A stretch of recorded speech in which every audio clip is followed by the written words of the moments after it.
Everyone, so there are a lot of videos on YouTube on how you can get good grades or how you can study better, but they don't necessarily show you exactly what their exact routine is, and I just find that kind of weird. So in this video, I'll be just showing you directly how I exactly do my studying and what I do that got me through high school and some parts of university. I'm going to show you my exact routine on what I go through from learning the topic, studying in the actual class, reviewing and revising, as well as the different devices and apps that I use. So I hope you enjoy today's video. So the first thing in my routine is that I try to read early before the class even starts, and I'm talking about 1 week in advance. I try to strictly read an upcoming topic 1 week in advance. Usually I get the information of what we're going to study by looking at the syllabus provided or from seniors who already studied the subject. Now I don't just skim or read in advance, I actually start making flashcards as early as possible. For the particular subject that I'll be talking in this video, I'll be talking about general physiology, which is one of my subjects that I'm taking right now. Now, pretty much I do most of the encoding and reading on my iPad Air 5, and I will do a video on my setup, but in short, I have the iPad Air 5 rocking a type case for the keyboard. I find that it pretty much fits my needs already, so I don't really need to bring a heavy laptop to school. I'm someone who learns more effectively by typing, and I found that handwriting my notes doesn't really do it for me, so I just haven't really gotten to do that. Now in my class, my professor provides PowerPoints and recorded lectures for a class, so during my advanced study session, I would try and open the PowerPoint or the recorded lecture, and on the other split screen, I will have Obsidian open. Now Obsidian is pretty much the app that I use mainly just for my notes because it's very convenient for me to type my flashcards into it, because I do have a plugin that automatically turns everything you see here into flashcards by typing a specific format. The reason why I don't input my flashcards directly into Anki is because number one, it's freaking paid on iPad, on Apple. I don't know why, but it apparently is. But also because I kinda do want to have a database or a page to really show all of the questions that I've ever listed, so that if ever I do need a quick skim of the subject, I can just simply look through my notes. So with this split screen, I would start converting my flashcards as well as trying to study the topic at the same time. Now, when I study, I really try and understand what I'm reading first before I create a flashcard. However, if I am confused with the subject, then either I research on a different source and I read up about it, or I watch a YouTube video about the topic because strangely I'm also a visual learner.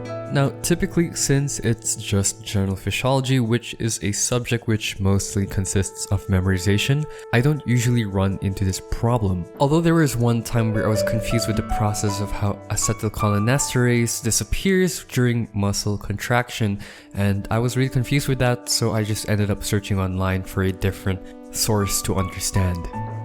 Usually I take around 1 to 4 hours of processing a whole topic, so for example, recently for my neurophysiology lecture, which was roughly about 94 slides for the whole lecture, it took me roughly 1 to 2 hours to process everything from that session. And from that single study session, I came to roughly 200 flashcards, I believe, from that lecture topic alone.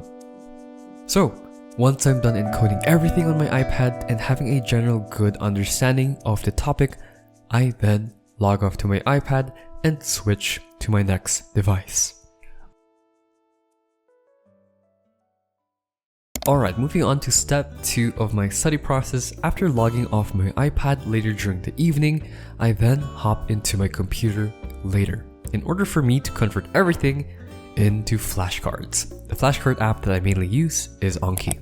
I know that I kind of mentioned Anki way too many times, but I have to say it's really what brought me to my grades that I have. And every time I hit a lower grade than expected, then it's just because I haven't been really consistent with my Anki. I've been using Anki for so long, and it's kind of the reason why I was able to achieve the weighted average of 98% on my high school. So if you really need a flashcard app, then I really recommend Anki. They should really sponsor me, I swear to God. However, you need to make sure that Anki is used as a supplemental tool rather than your main tool. That was kind of one mistake that I had when starting out. I kind of made Anki my bread and butter and just used it rather than really studying the topic in depth. In reality, when it comes to learning topics, the mere memorization is just half of the battle, and it's probably, I would say, 30% of the battle.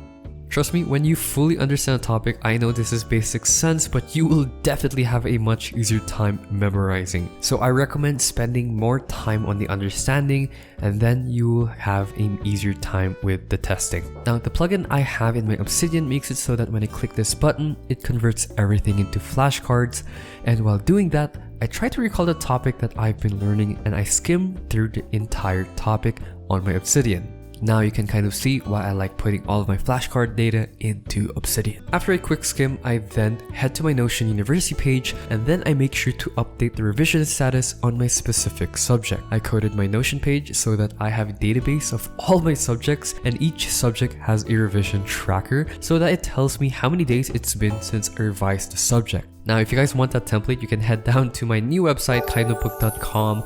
I recently just made it, took me a couple months, but I'm really proud of it. Or if you want, you just click in the link in the description to get it for yourself. If you don't want to buy it from my website, then it's also available on Ko-Fi, and soon it'll be available on Etsy. And yeah, I know it's not free, but I made this template with the idea that you're going to use this your entire academic career. So I don't know, personally for me, I think it's a bargain, and it's also a way for you to support me. So yeah.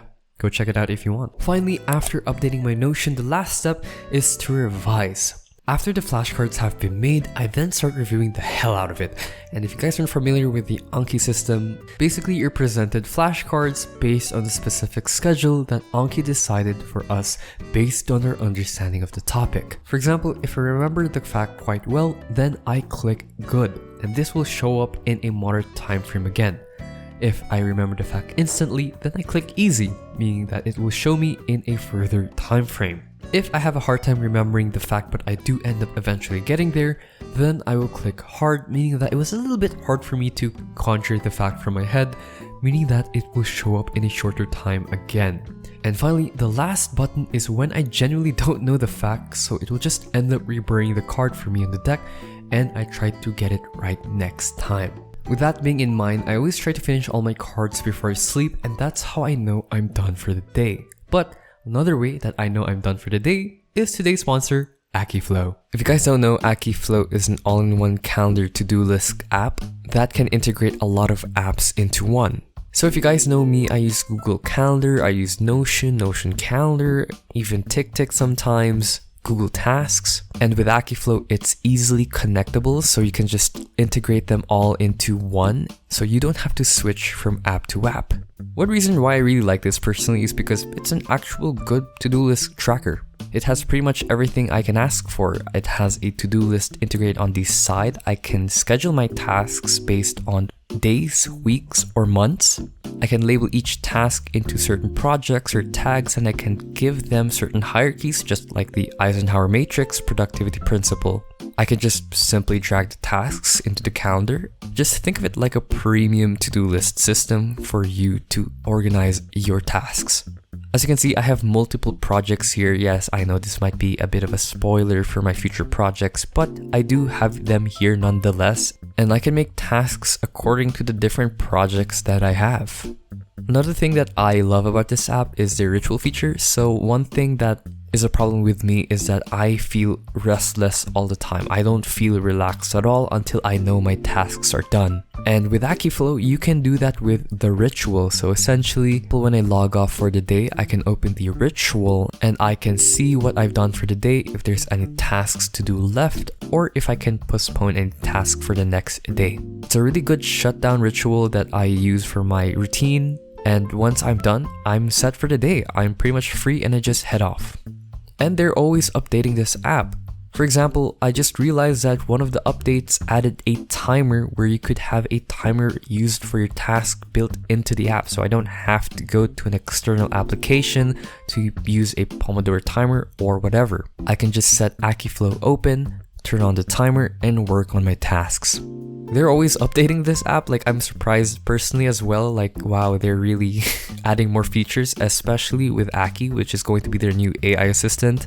I think it'll be a great addition because I do feel like this can reduce friction when adding tasks. I can just simply type it on Aki.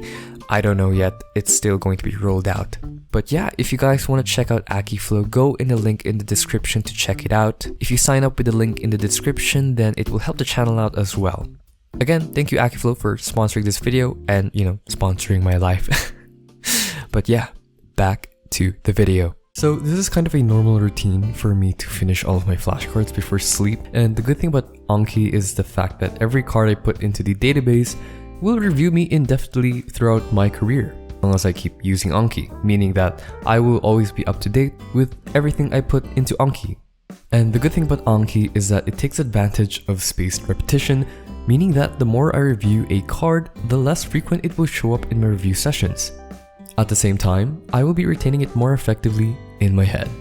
It's kind of a win-win situation because you're reviewing less cards as time passes on, but you're also retaining it in your head even more. That is, if you fully understand the topic, and that's why it's so imperative that you understand your topic, not just because you're able to answer your flashcards, but it will be a better long-term solution in keeping this fact in your head. And finally, the last step of my study routine is the scouting step, and I essentially just try to get as much information as I can about the test before I take the test. So whether it be multiple choice or whether it's going to be an essay, whether there are specific questions that I have to look out for. Usually I can get this information by asking multiple people or my seniors. A lot of the times I don't really get as much information as they don't really remember much about the quiz, or I'm taking the quiz before my friends. Although those times where I do get information from them, it's very, very valuable because knowing the exam before taking it will really give you a head start. I usually track my quizzes on my university Notion page. I have a task tracker and I usually put all the details that I have on the quiz in the Notion page itself. Kind of the reason why I like Notion a lot, it's because for universities you can have different databases and every page is its own document. So I don't know, pretty cool. But yeah, that's pretty much my study routine that I have in my medical field. I just wanted to note that in my field, it's generally more memorization rather than conceptualization. So if you guys want a specific video on how you can study for specific subjects, do let me know. But other than that, thank you guys so much for watching. I'll see you in the next video. Don't forget to drink your water and good luck with school. Bye.